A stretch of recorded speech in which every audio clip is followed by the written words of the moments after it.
তুমি ওই হাজার কোটি টাকার মানুষগুলার দিকে তাকিয়ে তুমি আজকে হতাশায় ভুগছো, অথচ তুমি যদি জিন্দেগিতে একবার ওই গোরস্থানের দিকে যদি তাকাতা, অনেক হাজার কোটিওয়ালা মানুষ ওই গোরস্থানের মধ্যে শুয়ে আছে, একজন জিন্দেগিতে কেউ এসে খবর পর্যন্ত নিচ্ছে না।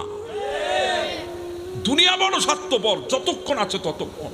তুমি যদি চলে যাও আজকে, একটা সেকেন্ডের জন্য দুনিয়া থামবে না। দুনিয়া তোমাকে নিয়ে চিন্তা করার সময় নাই। যে মানুষগুলা তোমাকে ছাড়া চলতে পারতো না, সেই মানুষগুলা পর্যন্ত তোমার কথা স্মরণ করে একটা সেকেন্ডের জন্য স্তব্ধ হবে না। চোখের পানি তো দূরের কথা, এক সেকেন্ডের জন্য মন খারাপ করবে না।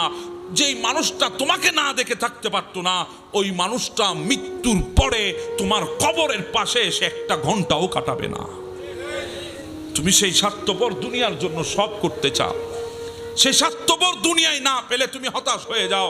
আরে বাবা, আমি তো বলি আমরা আখিরি নবীর উম্মত, আমাদের জন্য হতাশা কিসের? বিল্ডিং বিল্ডিং বাদ দেন, বাড়ি গাড়ি বাদ দেন, জিন্দেগি বাদ দেন, ইজ্জত সম্মান বাদ দেন, সব কুরবান করে দেন।